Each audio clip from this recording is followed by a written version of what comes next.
Question number 2. Question.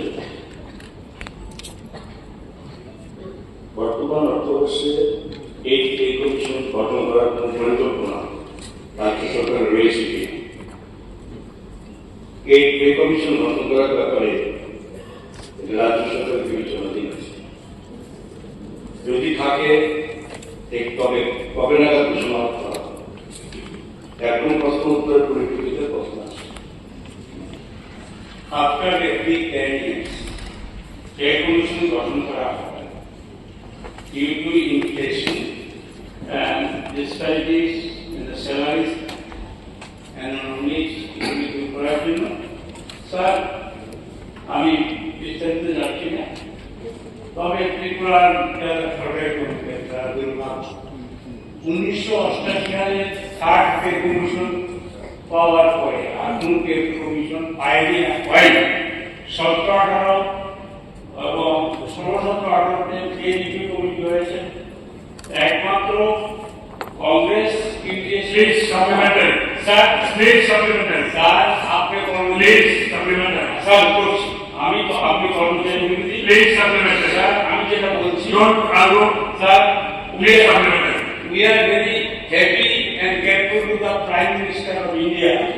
Prime Minister of India already declared the 8th Pay Commission on 16 January 2025 এবং যেটা করেছে সেটা 1st January 26 এ এটা effect তাই আমি মাননীয় মন্ত্রীর কাছে বলবো এবং লিডার হাউসের কাছে বলবো যে নিজের লিডার হাউস অ্যানাউন্স করে পে কমিশন এই স্যার দ্রব্যমূল্য এখানে স্পেসিফিক্যালি বলেছে যে রিপোর্ট সেজ দা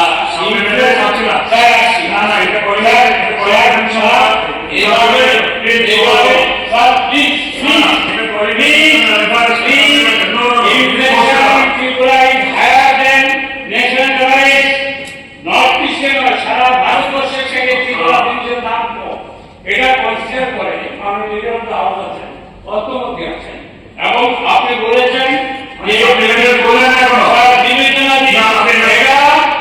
প্রধানমন্ত্রীকে অনুসরণ করে আপনারা বলেন সবটা যা সবটা এখানে সর্বনাশ করবেন না কর্মচারীদের। এই বছর পে কমিশন ঘোষণা করবেন কিনা আমি মাননীয় লিডার অফ দ্য হাউস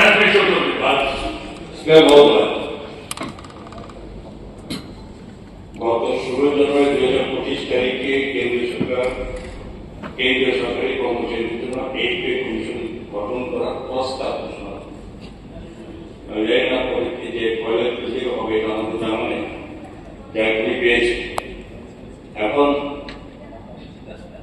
এটা এখন পর্যন্ত কেন্দ্রীয় সরকারের প্রস্তাব নিয়েছেন, করা হয়নি। দ্বিতীয়ত ভারতবর্ষের কোন রাজ্যই এখন এই কমিশন নিয়ে কোন রকমভাবে চূড়ান্ত পর্যায়ে যায়। আমরা তো আমি আপনাকে বলেছি যে কর্মচারীদের স্বার্থে এটা কেন্দ্রীয় সরকার কেন্দ্রীয় কর্মচারীদের জন্য ঘোষণা করে মানে এটা ঘোষণা রেখেছে। আমরা তো বলেছি আমাদের বিবেচনা আমরা এটার বাইরে নয়। তো কথা হচ্ছে উনি যেভাবে চাইছেন যে কবে হবে সেটা তো এই মুহূর্তে বলা সম্ভব নয়। আমাদের ইচ্ছা আছে সেটাকে বুঝতে। এখন হয়তো মাননীয় সদস্যের এটা একটু অগ্রিম বলে বারবার একই কথা সেখানে রিপিট করে এটা রাজ্য সরকারি কর্মচারীদের হয়তো বোঝাতে চাইছেন যে উনি একমাত্র তাদের জন্য দুঃখ করেন, আমাদের কোনো কিছু নেই। তো আমি আবারও বলি সভাকে আপনার মাধ্যমে যে এই প্রস্তাব কেন্দ্রীয় সরকার ঘোষণা করেছেন, রাজ্য সরকারও এই ব্যাপারে বিবেচনাধীন আছে, তার বাইরে নেই। সময়ের সঙ্গে